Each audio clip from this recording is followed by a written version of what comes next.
नमस्कार। प्रस्तुत है आज का चिंतन। जिस प्रकार कोई कलाकृति अपने निर्माता के अस्तित्व तथा व्यक्तित्व को प्रकट करती है, उसी प्रकार यह सृष्टि भी अपने रचयिता, अपने शिल्पी परमात्मा को व्यक्त करती है। जिसका निर्माण हुआ है उसका निर्माता अवश्य है, इसमें किसी प्रकार की शंका अथवा तर्क की गुंजाइश नहीं है। यह समस्त सृष्टि एक सुनिश्चित रचना है। इस रचना का अणु अणु एक निश्चित नियमावली से अनुशासित है, नियंत्रित है।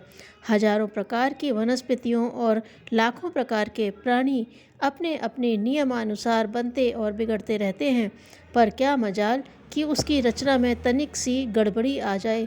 सूर्य समय पर निकलता, समय पर अस्त होता है। गुलाब के पौधे में गुलाब और गेंदे के पौधे में गेंदे के ही फूल खिलते हैं। आम के वृक्ष में आम और अमरूद के वृक्ष में अमरूद के ही फल लगते हैं। उनमें भी जिन वृक्षों से जिस प्रकार के फल अपेक्षित हैं, उसी प्रकार के ही फल पैदा होंगे। एक रंग, एक आकार और एक स्वाद। खट्टे वृक्षों में खट्टे और मीठे में मीठे फल ही उत्पन्न होंगे। निश्चित भूमि, निश्चित जलवायु और निश्चित ऋतु में ही वे उत्पन्न होंगे और निश्चित समय पर ही समाप्त होंगे। एक जंगल में लाखों प्रकार की वनस्पतियां होती हैं। हजारों प्रकार के पेड़ एक के पास एक उत्पन्न होते हैं, किंतु उनकी एक भी पत्ती की बनावट में भूल नहीं होती। इमली से लेकर केले तक की पत्तियों का एक निश्चित आकार प्रकार होता है। एक पेड़ की पत्ती संसार के किसी दूसरे पेड़ की पत्ती से नहीं मिलती। इनमें कोई न कोई किसी प्रकार का थोड़ा बहुत अंतर अवश्य होगा।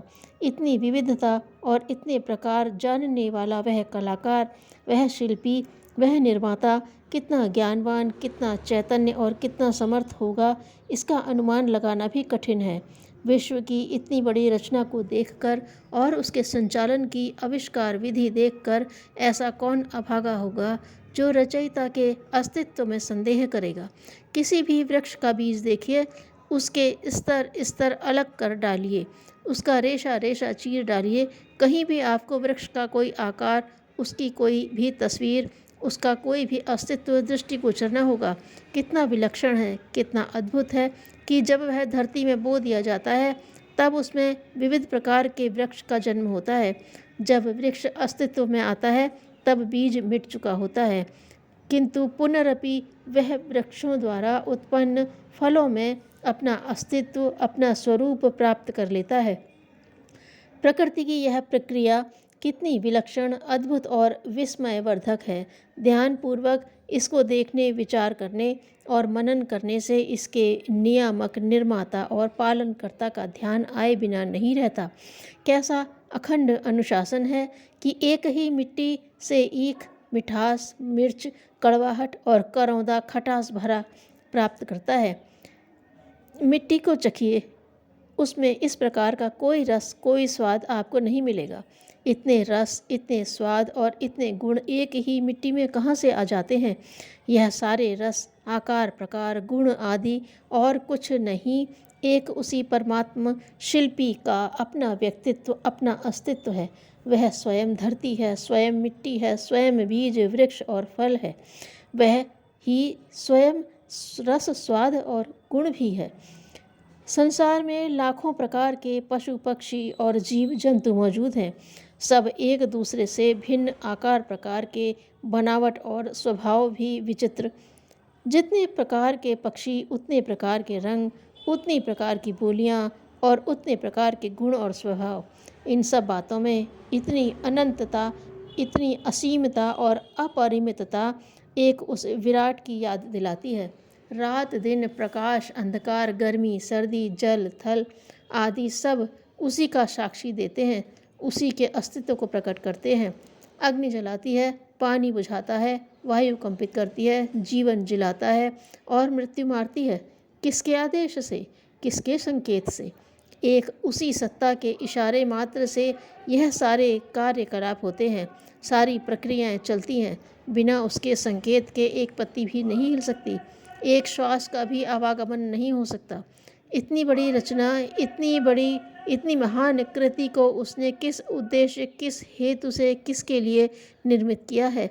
यह एक गहन प्रश्न है, एक गूढ़ रहस्य है। मनीषियों का मत है कि यह सब एक उस ही परमात्मा ने अपने में अपने लिए ही उत्पन्न किया है। सृष्टि में हर ओर से ओत-प्रोत परमात्मा और परमात्मा में हर प्रकार से समाहित यह संपूर्ण रचना मनुष्य के समझने के लिए है, समझकर उस रचयिता का ज्ञान प्राप्त कर आनंद पाने के लिए है। सृष्टि के प्रत्येक प्रत्यक्ष पदार्थ में जो अप्रत्यक्ष निराकार विस्मय है, विलक्षणता है, कुतूहल है, वही परमात्मा की एक झलक है, जिसके सहारे मनुष्य उस चिदानंद परमात्मा तक पहुँचता है। उस अपने हृदय को विशाल कीजिए, अपनी दृष्टि को निर्मल कीजिए और देखिए, आपकी सृष्टि के प्रत्येक अणु में उस विराट बिंदु की झांकी देखने को मिलेगी। परमात्मा सच्चित आनंद अर्थात सच्चिदानंद रूप है। उनका उद्देश्य प्राणी मात्र को आनंद प्रदान करना है। मनुष्य को छोड़कर संसार का हर प्राणी एक नैसर्गिक आनंद को प्राप्त करता है।